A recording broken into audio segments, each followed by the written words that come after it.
dan dilanjutkan dengan Al-Fatihah sama-sama. Basmalah dan Al-Fatihah.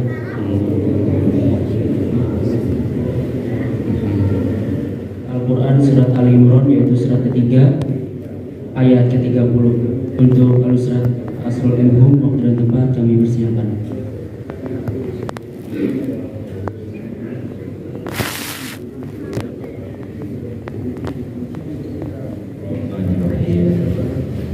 Assalamualaikum warahmatullahi wabarakatuh. Alhamdulillah wa syukrulillah, la haula wa la quwwata. Allahumma salli ala Muhammadin wa ala alihi wa ashabihi ajma'in, amma ba'du. Bapak Ibu kaum muslimin dan muslimat, jamaah maghrib Masjid Jenderal Sudirman yang insya Allah kita semua sama-sama dimuliakan dan dirahmati oleh Allah Subhanahu wa Ta'ala.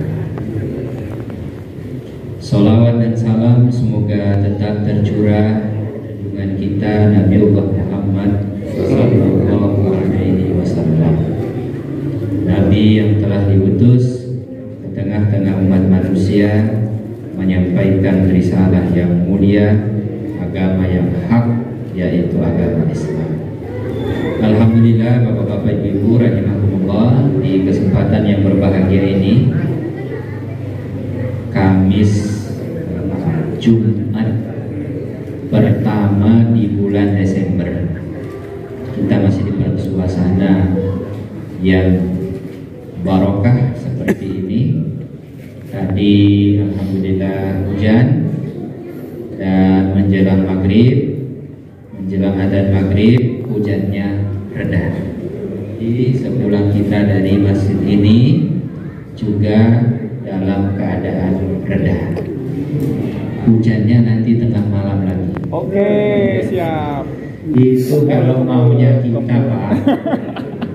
Kemul sana. Maunya. Tapi dalam hidup ini kadang-kadang terjadi yang tidak maunya kita. Saat sesuai kemauan kita bersyukur, dan saat tidak sesuai kemauan sabar. Bapak Ibu rahimakumullah, kita telah sampai di ayat 30 surat Ali Imran.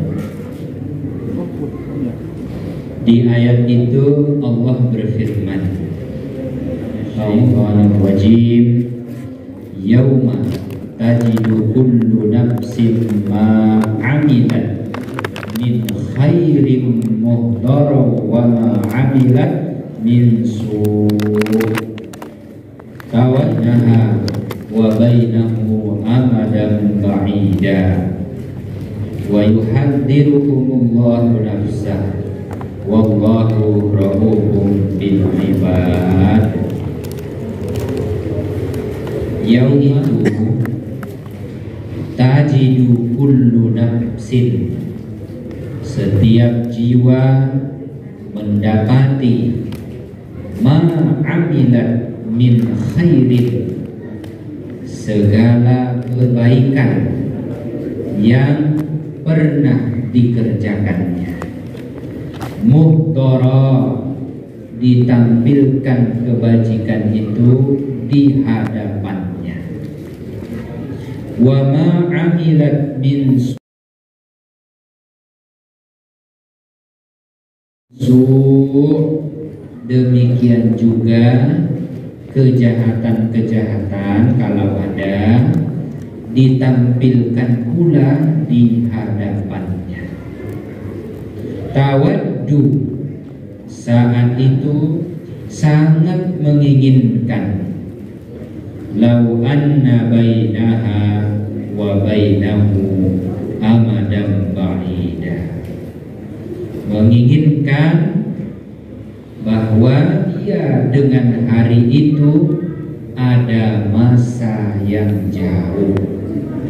Maksudnya pada hari itu jiwa-jiwa manusia menginginkan seandainya saja misalkan hari di mana tajidu kullu nafsin ma 'amilat min khairin muhdara wa ma 'amilat min su' masih lama.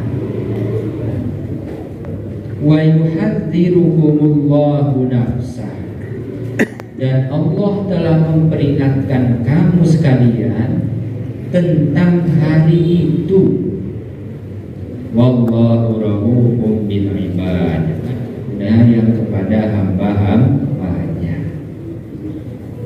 Setelah saya baca-baca, saya renung-renungi ayat ini, lalu kita beri judul siklus perjuangan hidup. Bapak Ibu yang berbahagia, ayat sebelumnya, ayat 29 itu kan berbicara tentang keluasan ilmu Allah, yang mana keluasan ilmu mencakup segala yang tampak termasuk juga yang tidak tampak, baik itu di langit maupun di bumi.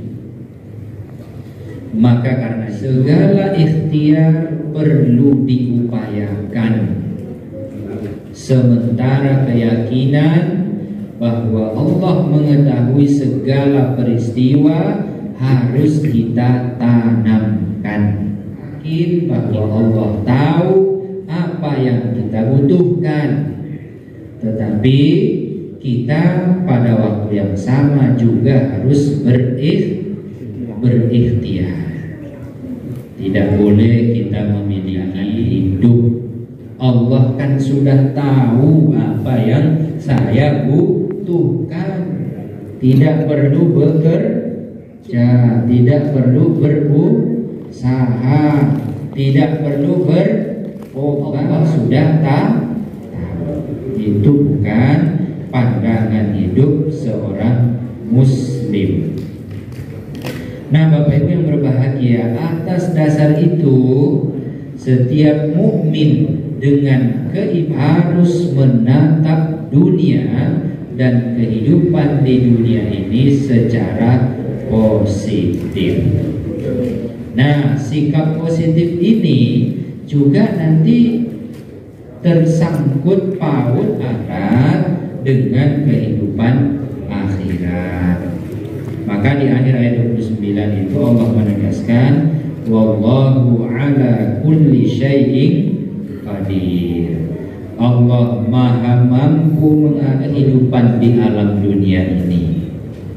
Maka datanglah ayat berikutnya, ayat 30 yang saat ini akan kita kaji bersama-sama, menegaskan bentuk kekuasaan Allah akhir. Bapak Ibu rahimakumullah, ayat 30 memberikan penekanan pada 4 hal, yaitu pertama jawaban, yauma tajidu kullu nafsin ma amilat.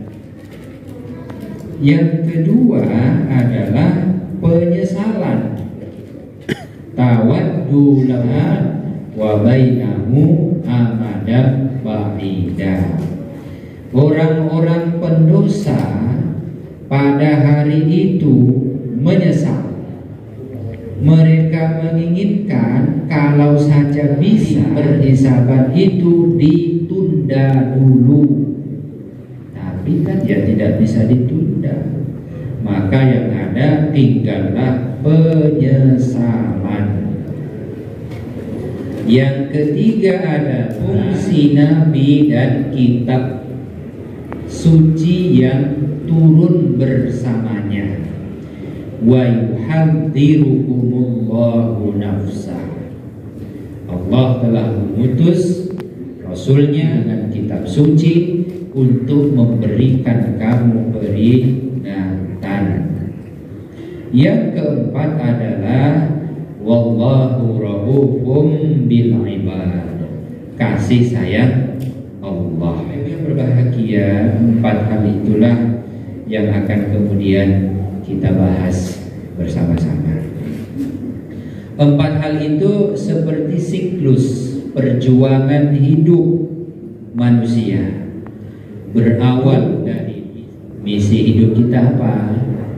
Ya, kalau sesuai tujuan penciptaannya adalah untuk beribadah kepada Allah. Bentuknya apa? Bentuknya menjadi faham. Jadi bapak-bapak, ibu-ibu rahimahullah, tugas kita sebagai khalifah di atas permukaan dunia ini itu merupakan bagian dari ibadah kita kepada Allah. Nah, dimulai dari misi hidup. Karena kita punya misi, biasanya orang yang diberi tugas itu dilengkapi apa, Pak? Dilengkapi apa, Pak? Kalau orang yang kita ini kan seperti orang yang diberi tugas khusus. Tugas khususnya apa? Khalifah. Khalifah inilah yang dulu pernah ditawarkan alas samawati wal ardi wal jibal. Pernah ditawarkan kepada langit, langit enggan. Pernah ditawarkan kepada bumi, bumi enggan. Ditawarkan kepada gunung, gunung juga enggan. Berarti kita menerima satu tugas mulia namanya khalifah. Karena kita diberi, maka Allah juga memberi kita fasilitas. Biasanya mereka yang mendapatkan tugas khusus itu mendapatkan fasilitas-fasilitas khusus. Bapak Ibu yang berbahagia, sebagai khalifah Allah memberikan kita kuasa untuk mengelola bumi ini. Kuasa di sini tentu tidak lepas dari pengetahuan yang Allah berikan kepada manusia. Itulah yang akan membantu manusia menunaikan misinya sebagai khalifatullah.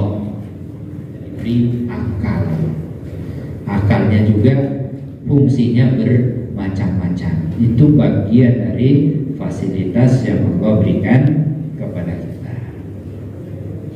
Tetapi ingat Bapak Ibu rahimakumullah, setiap misi, setiap fasilitas itu pasti akan dimintai pertanggungjawaban.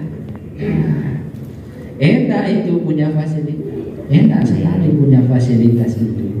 Tetapi di balik fasilitas ada pertanggungjawaban. Mereka yang amanah bahagia, tapi mereka yang khianat pastilah sengsara. Selambat-lambatnya akan sengsara di yaumul hisab. Mereka beramal tawaddu law anna bainaha wa bainahu amadam ba'ida. Tapi Bapak Ibu yang berbahagia, di atas semua itu adalah kemurahan, kasih sayang Allah Subhanahu wa ta'ala.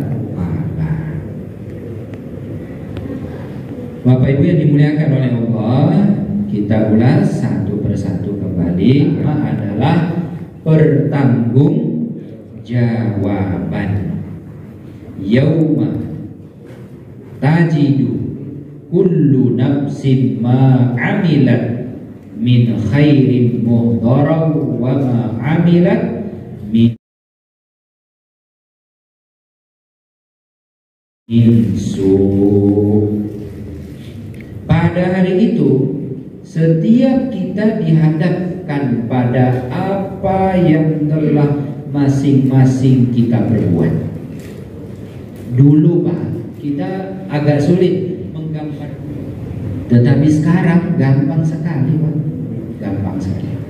kita sangat mudah paham.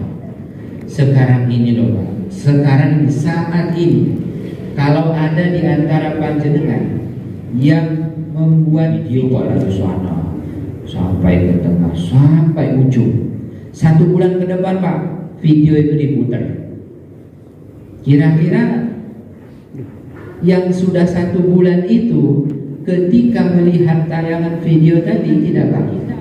Masih. Oh, saya ada di dalam. Oh, waktu itu saya apa ya misalnya ya, selonjoran misalnya. Kelihatan Pak. Ya, senyum-senyum, semua terekam. Kayaknya kok kelihatan punya beban. Kelihatan juga Pak di video itu. Jadi ya sangat mudah kita memahami ayat ini di zaman ini. Di dunia ini ada satu kamera, yang kamera itu memotret semua perilaku yang kita lakukan. Kamera yang baterai, kamera yang tidak tergantung pada kuota. Pokoknya kamera itu otomatis ila yaumil qiyamah. Jadi dia berfungsi sampai kehidupan ini berakhir. Perbuatan baik, baik itu kebaik, ya rekaman perbuatan kita, baik itu perbuatan baik maupun perbuatan buruk, dengan sangat detail diperlihatkan. Di zaman ini kecanggihan teknologi itu dapat mengantarkan kita memahami ayat ini secara mudah. Bahkan 20 tahun yang silam terekam dengan sangat baik oleh gambar Bapak, Ibu-ibu rahimahumullah. Barangkali kita semua pencinta pencinta film ya, film Rhoma Irama. Panjenengan tahu Pak film Rhoma Irama? Tahu ya. Film itu 70 tahun lagi, 70 tahun ke depan, itu kira-kira ada yang berubah tidak Pak dari film itu? Tidak ada. Semua tergambar dengan jelas. Seperti itulah kita saat ini. Apalagi sekarang ini zaman dimana orang ya suka berfoto-foto, suka membuat video, maka sangat mudah memahami isyarat dari ayat ini. Ditampilkan di depan kita seperti kita sedang menonton video. Oh, ini video dari perbuatan saya di waktu, dan video yang ditampilkan kepada kita saat itu sangat detail, memotret segala perilaku kita dengan sangat rinci. Nah, Bapak Ibu yang berbahagia, ini adalah amanah. Dan di antara kita ada yang diamanahi harta, ada yang diamanahi kedudukan, ada yang diamanahi keluarga, diamanahi ilmu, termasuk ada yang diamanahi kesehatan. Kesehatan ini yang terakhir saya sebutkan karena inilah yang paling berharga. Nikmat apa akan tidak terasa nikmat kalau kita tidak sehat. Maka Bapak Ibu yang berbahagia, selagi kita sehat, ya mari kita bersyukur. Tidak perlu iri pada itu sehat. Nah, semua kita ini hanya dan harus menjalankan peran. Kedudukan, harta, ilmu tadi masuk itu sebetulnya hanya peran yang harus kita perankan tanpa kita sadari. Peran sebagai guru, sebagai politisi, tenaga kesehatan, penegak hukum, keamanan, seniman, dan semua jenis profesi-profesi yang perang. Karena itu cuma perang, maka hidup ini apapun peran yang Allah berikan kepada kita harus dilaksanakan penuh tanggung jawab. Kita jumawa kalau kebetulan peran kita itu berada di atas. Dan tidak perlu kita berkecil hati kalau peran kita itu ternyata peran toh ini cuma peran. Jalani saja peran yang Allah amanahkan. Sebab pada waktunya nanti semua peran-peran itu yang tadi sudah kita sebutkan akan diputar kembali. Itu bukan untuk hiburan, diputar kembali untuk dipertanggungjawabkan. Nah, itu yang pertama adalah penyesalan. Tawaddu law anna bainaha wa bainahu amadan ba'ida. Nah, Bapak Ibu yang berbahagia, sebagai dari pertanggungjawaban. Kalau pertanggungjawaban itu konsekuensinya apa, Pak? Bisa diterima, bisa ditolak. Kalau di dunia ini mereka jawabannya diterima, itu mendapatkan pengakuan dan penghargaan.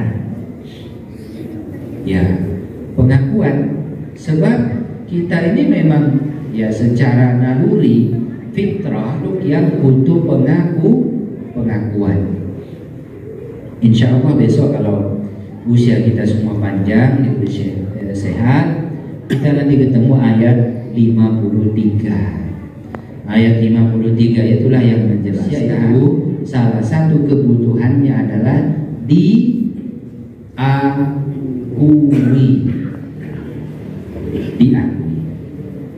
Tapi itu besok saja. Nah, Bapak Ibu yang berbahagia, mereka yang pertanggungjawabannya akan mendapatkan pengakuan dan penghargaan. Tetapi sebaliknya, mereka yang ditolak pertanggungjawabannya, akibatnya atau konsekuensinya adalah harga diri. Kalau di dunia lupa, bahkan bisa berujung dan berakhir di penjara. Nah, di akhirat mereka yang tidaknya sewaktu di dunia secara baik, pasti dia akan menyesal.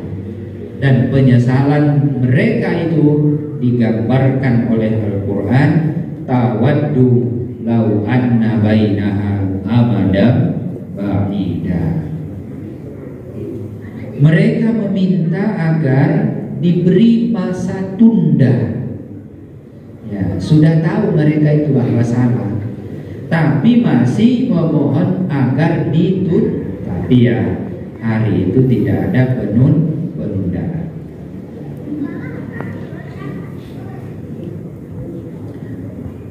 Berikutnya yang ketiga. Yang ketiga adalah waiwahu nafsa. Ini kita pahami sebagai fungsi Nabi dan kitab suci. Nah, secara umum kehidupan dunia yang terdiri dari kumpulan hari dan kumpulan tanggal. Sekarang tanggal 6, ujuk-ujuk nanti tanggal 16, ujuk-ujuk tanggal 26, Janu. Itu namanya kumpulan hari, kumpulan tanggal. Silih bergantinya waktu dan peristiwa merupakan kesempatan yang Allah beri, yang kesempatan itu datangnya tidak berulang. Kesempatan itu hanya sekali saja. Orang-orang yang sudah kemarinnya lagi, bulan lalu, tahun lalu, tidak akan pernah lagi mengulangi hidup. Di dalam Islam tidak ada Pak ajaran reinkarnasi. Wafat ya wafat, tidak ada lagi periode ulang. Kalau pemilihan ulang bisa, tapi hidup ulang tidak ada Pak. Hidup hanya sekali saja. Maka karena itu Quran menegaskan, wa yuhadzirukumullahu nafsa. Dulu di dunia aku sudah memperingatkan kamu sekalian bahwa peran-peran saya mintai pertanggungjawaban. Nah, Bapak-bapak, Ibu-ibu rahimahullah, kalau kita lihat ya, kalau kita mencermati ayat Quran itu, ayat-ayatnya berisi semuanya. Ya wajar. Quran kan memang hudan lin nas, hudan lil muttaqin. Maka wajar kalau ayat-ayatnya berisi tuntunan hidup yang benar. Nah, ayat-ayat yang berisi tuntunan hidup tadi dilandasi iman kepada Allah dan pengharapan pada kehidupan dan intinya iman kan di situ Pak. Intinya iman itu adalah iman kepada Allah dan berharap untuk kehidupan akhirat. Kenapa jenengan datang berjamaah? Beribadah. Mengapa beribadah? Ya karena Allah memerintahkan. Kenapa Bapak tuh kok harus patuh pada perintah Allah itu? Membangkang kan sebetulnya bisa. Ya, Allah memerintahkan jujur, panjenengan malah dusta kan bisa. Allah perintahkan mencari rezeki yang halal, Bapak malah mencuri dan merampok, bisa kan? Tapi mengapa Pak tidak dilakukan? Karena kita takut terhadap yaumul hisab, takut pada kehidupan akhirat. Nah, itulah inti dari kita. Nah, pada saat yang sama Bapak Ibu yang berbahagia, selain ayat Al-Quran, juga banyak hadis-hadis Nabi Sallallahu Alaihi Wasallam yang menekankan pentingnya dua iman tadi ini. Iman kepada hari akhir. Misalnya, ini kita ambil di sini saya mengutip 4 hadis. Man kana yu'minu billahi wal yaumil akhir. Sanding toh Pak? Iman kepada Allah, iman kepada hari akhir. Wa man kana mana tadi? Fala yu'ti jarahu. Jangan sekali-kali dia menyakiti tetangganya. Betul Pak, tetangga itu sangat penting. Di antara kebahagiaan hidup kita ini kalau punya tetangga yang baik. Tetapi di antara ujian terberat manusia punya tetangga yang jahat. Sudah pernah loh Pak, orang itu curhat kepada saya. Dia curhat tentang Masya Allah, sedih saya mendengarkan ceritanya.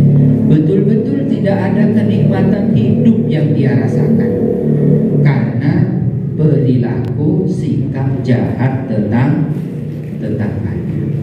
Sampai-sampai dia sudah akan mengambil keputusan untuk tinggal karena sudah tidak tahan dengan perilaku tetangganya.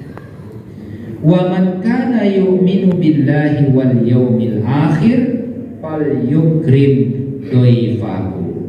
Siapa yang beriman kepada Allah, hendaklah dia menghormati memuliakan tamunya. Bapak Ibu yang berbahagia, tentu kita semua pernah menerima tamu dan pernah menjadi tamu, ya. Kita ini kadang-kadang demi memuliakan tamu, kita rela apa, Pak? Rela lapar. Pas mau makan, Assalamualaikum. Ya begitu. Ya sudah. Karena kalau kita makan, lama dong. Jadi, bersyukur kalau tamunya mau menunggu. Tapi kan kadang-kadang kita tidak menduga kalau tamu itu lama ngobrol. Selesai A pindah ke B, selesai B pindah ke C, perut. Tapi ya sudahlah, itu bagian jalankan perintah Nabi ini. Bahkan kalau dia nginap tamu tadi, ya apalah yang bisa kita suguhkan, suguhkan kepada tamu itu yang baik. Ya apalah makanan terbaik yang kita punya, suguhkan. Kalau sekarang ini kultur kita terima tamu itu agak lain. Karena di rumah itu makanannya itu saja, kita bawa ke warung. Kenapa? Karena istri masaknya biasa-biasa saja. Terus istri bisik-bisik, bawa saja, temani ke warung makan. Tidak apa-apa, itu bagian dari kita menghargai tamu. Wa man kana yu'minu billahi wal yawmil akhir falyakul khairan aw liyasmut. Wah, ini apa kita rasakan sekali nih, Pak. Hari ini adalah hari-hari di mana manusia itu gampang berucap, mudah berkata-kata. Tapi ingat petunjuk Nabi, kalau kamu beribadah hari akhir, jagalah lisanmu. Kalau kamu tidak bisa menjaga lisanmu, lebih baik diam. Maka ibu-ibu kalau suaminya dipaksa bicara, bisa jadi dia diam karena lagi jengkel. Yang kalau berkata-kata ucapan tidak menyenangkan terucap, maka biarkan saja dia diam. Mungkin dia sedang menahan sabar, sedang mengendalikan lisannya. Ibu-ibu marahi suaminya gara-gara suaminya diam saja. Ya barangkali dia diam karena sedang mengendalikan lisannya. Itu kalau dalam kehidupan berkeluarga. Dalam kehidupan kita bermasyarakat, ya memang di masyarakat itu memang ada, Pak. Selalu ada ya orang tuh yang komentator.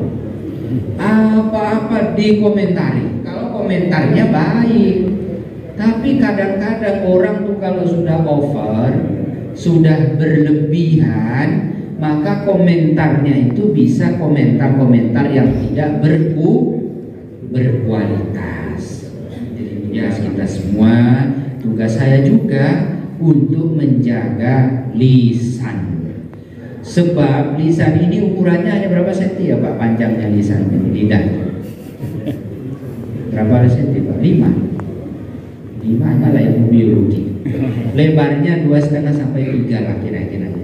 Tetapi Pak, dampaknya itu loh, wah ini bisa membuat keributan skala kecil, skala besar, gara-gara limbah.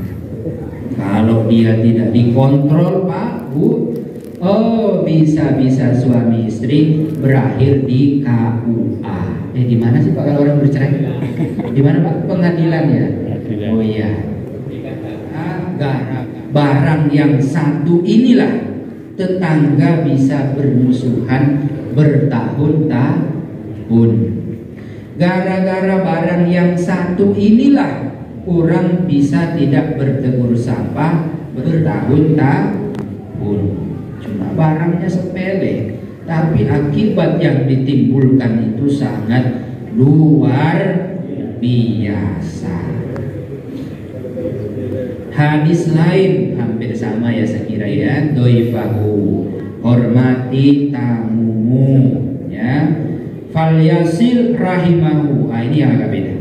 Siapa yang mengaku beriman kepada Allah dan hari akhir, hendaklah dia menyambung silaturahim. Silaturahim di sini adalah adanya unsur kekerabatan.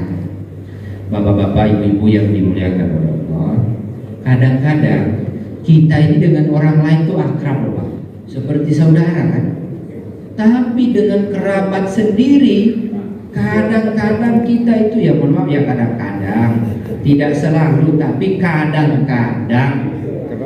Maka kata Nabi, kalau kamu beriman kepada hari akhir, sambunglah silaturahim yang terputus. Banyak Pak yang menyebabkan kita keluarga itu bisa jauh dari sisi kilometer hanya dekat saja. Misalnya apa Pak? Ya gara-gara peninggalan orang tua ya kan. Bisa itu gara-gara pinjam ya kan. Saudara minta dipinjemi, saudara yang lain tidak mau, padahal butuh sekali. Akhirnya sakit hati, tidak omong-omongan dari Idul Fitri ke Idul Fitri. Idul Fitri saja nggak mampu Pak mendamaikan orang yang sakit hati itu. Maka kata Nabi, kalau kamu beriman kepada Allah dan hari akhir, sambunglah rahim. Sama ini yang berikutnya sama, falyakul khairan aw liyasmut, falyatakallam bi khairin aw liyasmut. Ucapkanlah yang baik, kamu diam. Wastausu bin nisa. Ini yang baru. Kalau kamu beriman kepada Allah dan hari akhir, berilah nasihat, berilah wasiat kepada perempuan. Kira-kira kita ini, hadis ini ditujukan kepada kita Pak, para bapak-bapak yang punya anak perempuan, dan kita bapak-bapak yang punya istri. Ya marilah kita senang. Istri kita itu nggak suka Pak kalau dinasihati, jujur, marah. Ya kan? Bahkan bisa mogok bicara itu kalau dinasihati. Tapi cuma sebentar Pak. Kelihatannya dia mogok bicara, tapi dia sambil mikir, iya yang disampaikan bapak itu. Tidak apa-apa, mending mogok bicara setengah hari ketimbang dia terus-terus dalam kesalahan. Ya. Hadis terakhir, fala ya'khudanna bimithli. Kalau kamu beriman kepada Allah dan hari akhir, jangan ngambil yang bukan hakmu. Ini nasihat untuk para orang yang punya rencana untuk korupsi. Jangan. Kamu sudah berencana Pak? Ya, jangan. Sudah Isya gimana? Baik, sudah Isya, cukup ya. Yang keempat itu kasih sayang Allah Subhanahu ya. Demikian, mudah-mudahan bermanfaat. Moga-moga kehadiran kita di sini bernilai ibadah, pahala di sisi Allah Subhanahu wa taala. Assalamualaikum warahmatullahi wabarakatuh. Waalaikumsalam warahmatullahi wabarakatuh.